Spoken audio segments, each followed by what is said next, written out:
Marami po ang nagtatanong, kamusta na si dating Pangulong Rodrigo Duterte? Sinasabi ko sa inyo, hindi niyo pa siya nakita na ganito kapayat. Sana ba si Maharlika? Ito si Maharlika, meron siyang content sa away ng mga girlfriend no? Yes, ma'am. Sabi ko nga doon sa kasamahan ko, sabi ko, alam mo, talino talaga to si President Duterte. Hindi siya nag-asawa ulit. Nung sila ay naghiwalay ng nanay ko, hindi na siya nag-asawa ulit.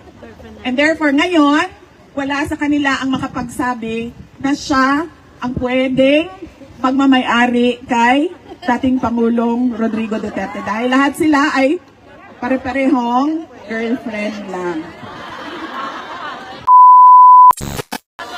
Davao del Sur? Davao Occidental? Tama ba? Pero pa akong hindi nabanggit? Davao del Sur, ma'am. Digos.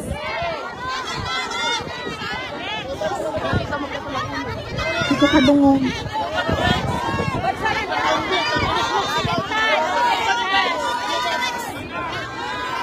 Tacloban? Ma'am, Tacloban, kayo ang dahilan kung bakit nagkakaproblema ang mga representative. Kayo talaga, ma'am. Dahil sa inyo, magulo ang House of Representatives.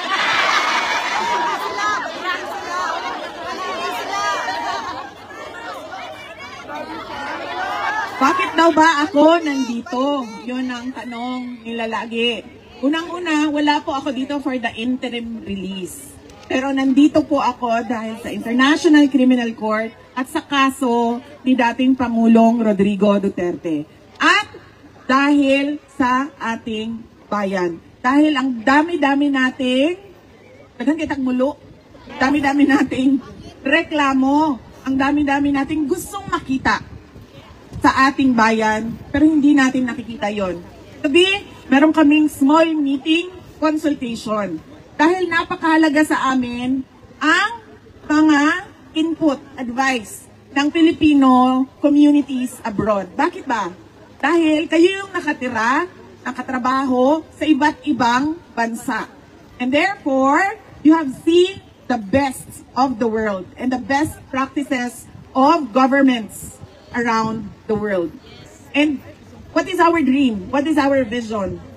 To get that and do it for our country. Diba? Because kaming mga nandoon na hindi pa nakatira o hindi man lang nakatrabaho sa ibang bansa, hindi kami ang may monopolya ng kaalaman. Nandun sa napakalaking global community of Filipinos ang kaalaman kung ano ba ang pwede nating dalhin at gawin para sa ating bayan. Kaya po tayo nandito dahil din po sa bayan, para sa ating bayan.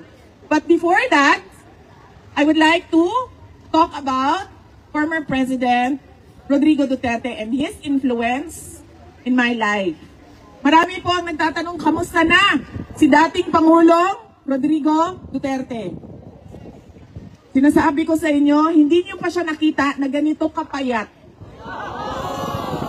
Sa mga maalala ninyo sa kanya, mga panahon na naging mayor siya, na naging vice mayor siya, na naging congressman siya, at naging president ng ating bansa. Bakit ba pumayat? Dahil unang-una, hirap siya sa kanyang kalagayan. Hindi naman kasi siya marunong ng gawaing pambahay. Hindi niya magawa yon dahil lahat yon ay ginagawa para sa kanya. Simula nang siya ay pinanganak. Simula sa ng nanay niya, papunta sa girlfriend niya, papunta sa asawa niya, papunta sa girlfriend niya balik. Nasaan na ba si Maharlika? Ito si Maharlika, meron siyang content sa away ng mga girlfriend no? Yes, ma'am. Sabi ko nga doon sa kasamahan ko, sabi ko, alam mo, talino talaga to si President Duterte. Hindi siya nag-asawa ulit. Nung sila ay naghiwalay ng nanay ko, hindi na siya nag-asawa ulit. And therefore, ngayon, wala sa kanila ang makapagsabi na siya ang pwedeng magmamay-ari kay dating Pangulong Rodrigo Duterte. Dahil lahat sila ay pare-parehong girlfriend lang. Kaya mga lalaki, kapag kayo ay pinalaya ng asawa ninyo, huwag na po kayo mag-asawa ulit. Diba? Asan ako? Oh, kamusta na siya? Ayun. Hirapan siya. Pangalawa, yung malamig. Kasi kahit daw may heater sa loob, pumapasok pa rin yung lamig doon sa kanyang kwarto. At pangatlo, yung pagkaluto ba ng pagkain ay hindi yung tradisyonal na Pilipino na luto. Naiintindihan namin na sinusubukan talaga doong detention unit na bigyan siya ng pagkain na magugustuhan niya dahil it's culturally appropriate. Pero syempre, sabi nga nung mga Pilipino na tiga-Hague, ang mga Dutch daw hindi marunong magluto ng kanin. Oo. Hindi daw sila. Pero nagpapasalamat kami kasi ilang araw lang na dumating si Pangulong Duterte sa Hague ay gumawa sila ng paraan na mabigyan siya ng kanin o rice sa kanyang meals. Kaya nagpapasalamat kami doon. And syempre, yung lungkot niya na wala siya. Yes, ma'am, isa din yon yung lungkot niya sa walang girlfriend. Pero may I just say, ma'am, no? Kasi magaganda yung mga lawyers niya. Yung isa is a Singaporean Spanish. So, Singaporean Spanish siya. Yung isa is Dutch. No? So, at araw-araw yun, bumibisita sa kanya.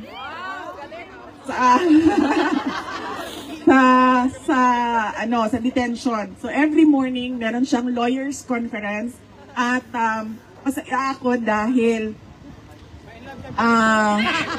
yun na nga ang problema ko, sir.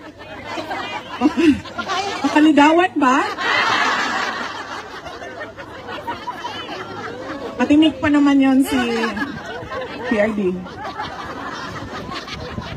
So, baka pero sinabihan na namin sila. Winarningan ko. Ma'am, sabi ko, wag talaga kayo magpadala sa pambobola niyan, ha? May I just say na ang Pilipino na lalaki, mambobola talaga yan sila. Kaya, sinabihan ko na yung mga abogado, sir, kasi nakita ko na yung maganda maganda talaga. Sabi ko, wag kayong magpadala sa mga Pilipino na lalaki. Dahil gagawin nila ang lahat na masuko mo ang bataan. Pero pag nasa kanila na ang bataan, ma'am, anong nangyayari? Pumupunta sa Palawan. Punta sa Siargao? Pupunta sa Siargao.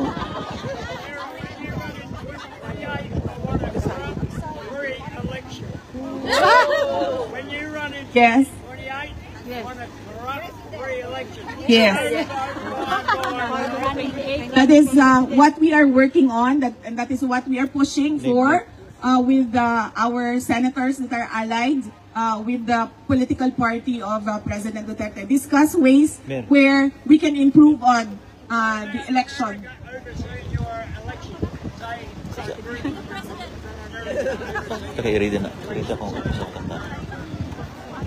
Yes, sir. We also know of that.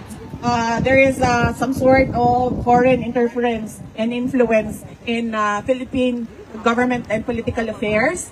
And yes, as I said, we're discussing with senators, particularly Senator Amy Marcos, on how we can make sure that election results are credible. And we want to start it with the BARM elections, which are upcoming this year.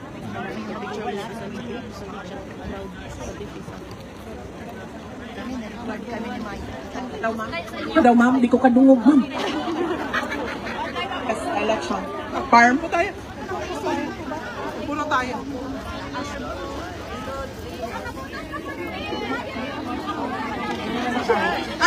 Yes. Filipinos living abroad can do overseas absentee voting through the Philippine Embassy. Ay, guwapa yan. Guwapa. Guwapo ma'am. Kapanaw sa kong sakwa ma'am. Ako din yung para magkuhan ba magtrabaho. Kung nang gwapo-gwapa. But you know, may I just say, kagwapo ang skin ang bugnaw.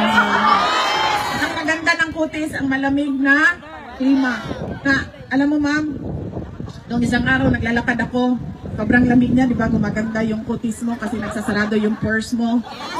Tapos naisip ko, sana ganito sa Pilipinas, no? Malamig sa mukha, malamig sa leeg, pero hindi malamig sa likod, hindi malamig sa lower back, hindi malamig sa tuhod. Diba ma'am? Dito lang yung lamig ba? Sa Pilipinas, dyan lang. Pag naglalakad ka. Pero dito sa baba, kung saan masakit, pag malamig, wala. Para maganda ang kutis lagi ng Pilipina. Hindi yung konting ano lang, konting init lang, meron na kaagad, breakout, meron na kaagad. Hindi ma'am. Pwede ang bugnaw, diri lang. Ana. Yung malamig dito lang. Dito, dyan, malamig. Pero dito sa baba, wala nang lamig. Kasi ma'am, sa totoo lang ma'am, gusto ko na talaga mag-jacket. Pero dahil nagtatrabaho ako ma'am, kailangan ko mag-uniform. Asan? His influence in my life. Unang-una, education. You know, when we talk about tiger moms, Asian tiger moms, where they demand academic excellence from their children, in my family, it was a tiger dad, not a tiger mom. Nasabi ko sa inyo, sa sobrang bait talaga ng nanay ko, kahit gusto mo maging bulaklak, sasabihin niya sa'yo, go ahead, become a flower. Ganyan. Yung nanay ko, pero yung tatay ko talaga was really, I would say terrible in terms of driving the importance of education into my head. Really. Because ang sinasabi lang niya sa akin noon, hindi ka tao kapag hindi ka abogado o hindi ka doktor. Dalawa lang ang binigay niya na choices sa akin. Swerte na nga kayo, yung mga nanay nyo, sinabi lang sa inyo nurse eh. So 4 na taon lang yun. Sa akin talaga, ang demand sa akin, abogado o doktor. So 8 taon yun. Ganun siya sa akin nung ako ay lumalaki. So ako din, pakiramdam ko rin, nung ako ay lumalaki at nag-aaral, wala din talaga akong choice. Maging abogado o maging doktor o hindi ka makakauwi sa bahay ng mga magulang mo. And therefore, wala kang libreng kuryente at tubig. Ganon yung pakiramdam ko. So, nagsimula ako sa med school, and then I ended up sa law school, and became a lawyer. And yun, ang nakita ko na nagbago yung tatay ko sa paningin niya sa akin. The moment na nalaman niya na abogado na yung anak niya. Because apparently, sa mga more sa male lawyers, they find pride and honor kapag meron silang anak na abogado din, kahit isa man lang. And I think ganun din sa doctors. I do not know, but I think ganun din sa mga doktor.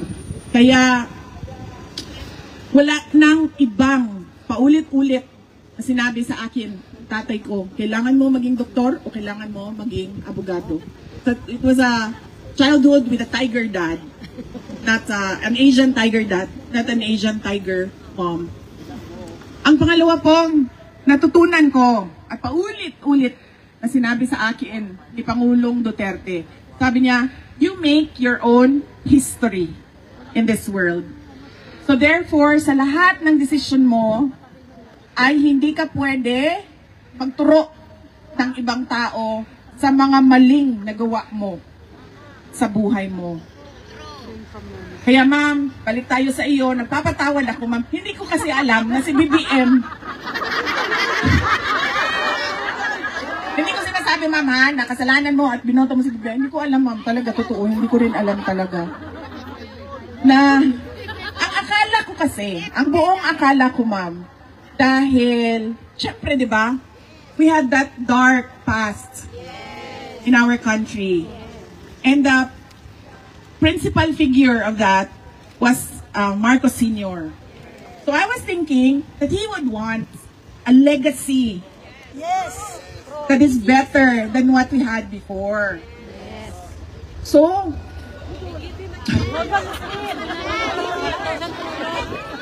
unfortunately, I did not vet properly my running mate, ma'am. But you know, I'm sure you have doubts about the Marcos already. But you know, ma'am, Senator Amy Marcos is a different individual altogether. And she was the one who was my friend, who is my friend, since 2012. BBM I met in 2015. No, sorry, 20, before the 2020. Yes, ma'am, 2020. BBM I met in 2020 when they visited Davao City. So, yes.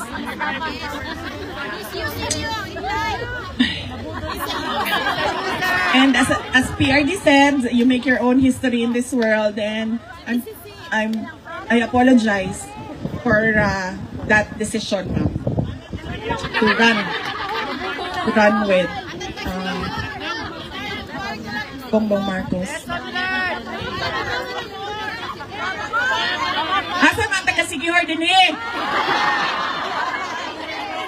No, ma'am, lagi mo ang kun mo.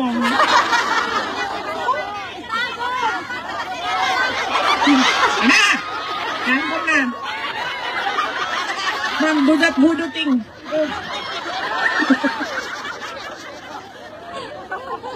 So that is the second influence. That is that you make your own history in this world. Hindi mo pwedeng sabihin, kasalanan ito ng tatay ko, kasalanan ito ng nanay ko, kasalanan ito ng asawa ko, ng boyfriend ko, kasalanan ito ng boss ko. Kasalanan, hindi. Paulit-ulit niya sinasabi sa akin, you make your own history. So you have to own up to all the mistakes, the decisions, good or bad, your life. That's true. Third, ano nga ba yung third, ma'am? Di ka pwedeng umiyak. Kahit anong mangyari, hindi ka talaga pwede umiyak. You cannot cry at all. Ma'am, when I was 5 years old, and this is so traumatic for a 5-year-old. In fact, 5 years old, you don't have memories, diba? When you were 5 years old. But ako, ma'am, I do. So, nakatira kami sa GSIS, sa Davao City. Natutulog kami sa kasi maliliit pa kami ng kuya ko, natutulog kami lahat sa isang kwarto.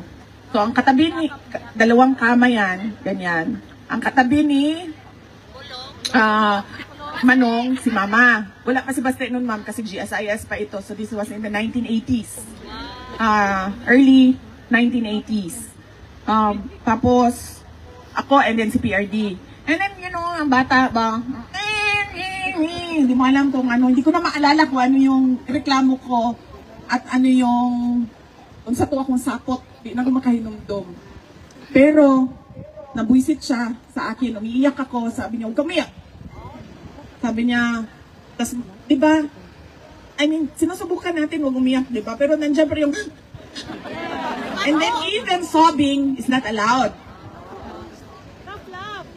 Oh, really tough love. But it helped me. It helped me become a better person. So you cannot sob. No sound at all. So you can cry, but only tears. But you cannot show the tears. You cannot sob. not allowed. So I was like, bako. And then he said, oh, I've had enough of this. You go out, you stay in the living room, and you sleep in the living room. So I was 5 years old, and then hanggang ngayon takot man ako sa cockroach, no? And I think kasalanan ito ng tatay ko ba? Takot ako sa cockroach.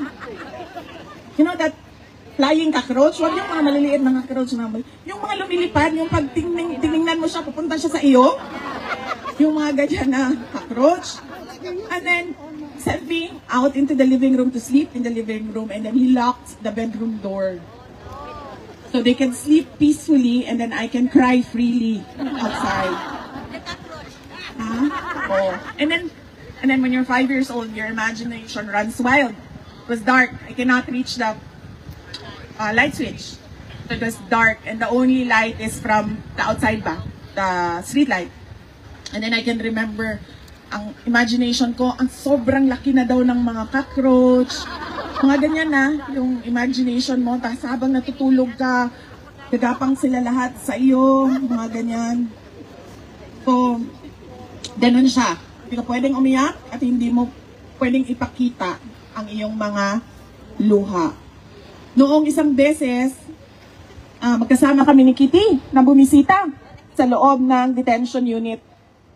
And then sinabi ko sa kanila, kay Hanilat at kay Kitty, huwag kayo umiyak ha, kasi ayaw niya. Sinabi niya sa akin, kasi nung unang mga araw na nandun siya, ako lang yung bumibisita. Paulit-ulit niya sinabi sa akin, ayoko bumisita sila kasi alam ko mag-iiyakan. Sabi ko, ako nang bahala, sabihan ko sila. And then this Kitty, hindi niya napigilan isang beses, hindi niya napigilan talaga. She started, pero nandun siya sa likod ni PRD, and apparently narinig ni PRD kasi sinabihan siya, you know what, your tears don't help. So sabi ko din sa kanya, told you not to cry. So ganon, hindi ka pwedeng umiyak. Make your own history in this world, and the importance of education in the lives of our children and grandchildren and great-grandchildren, because that will really influence change in our country. And so my next, okay po ba kayo? Yes! Okay na po, ma'am?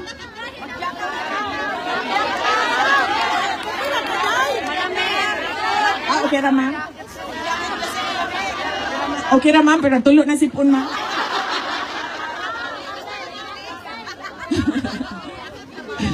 And so, my next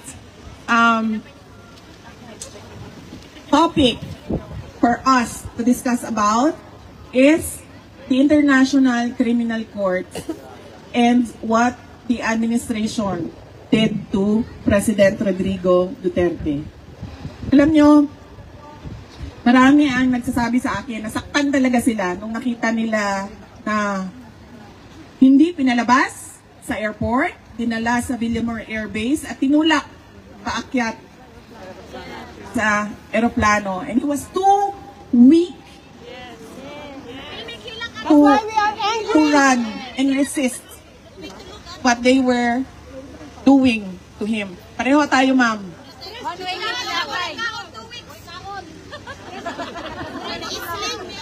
Noon, ma'am, masakit talaga noong nakikita ko yung ganon. Not because, ma'am, anak ako, ma'am, ha? But because I am a lawyer. And I knew that what they were doing was wrong. Because they were supposed to bring him to a local court, to a Filipino court. And then they were supposed to present the diffusion notice. There was a diffusion notice from the ICC to the Interpol directly to the Philippine National Police. So, ang dapat nilang ginawa, Rodrigo Duterte, you have a diffusion notice. Let's go to court. And then they should have presented it to the local court. Pero ang ginawa, ano ba ang ginawa? Yes. Forceful taking of a citizen from his country. Kidnap, if you want to use yung mga naiintindihan ng tao na na layman's terms. Pero it was called a rendition in international law. Hindi mo pwede, kasi napansin niyo ma'am, lahat ng mga may death penalty sa ibang bansa, lahat ng mga nakukulong sa ibang bansa, may kaso sa ibang bansa, at may desisyon na nire-request natin pawiin, i-pardon. Yan. Because you're supposed, as a state, you're supposed to protect your citizens at all costs. Even to pay, marami doon sa Middle East, di ba? Kailangan mo magbayad ng blood money. Even to pay blood money so that you can take back your citizen. You don't ever take a citizen from his country and submit him to a foreign jurisdiction. You don't do that at all. That is very basic for a government to follow. So yun ang, hindi dahil sa anak ako ma'am, pero dahil sa abogado ako, naiintindihan ko talaga na mali yung ginagawa. At ang masakit pa, the people who say that they are for liberty, democracy, and the rule of law, were celebrating. They were celebrating the rendition of a former head of state. Alam nyo, sa ranking, sa hierarchy, doon sa atin sa Pilipinas, former heads of state, meron yan silang some sort of protection. And we did not see that in the case of President Duterte.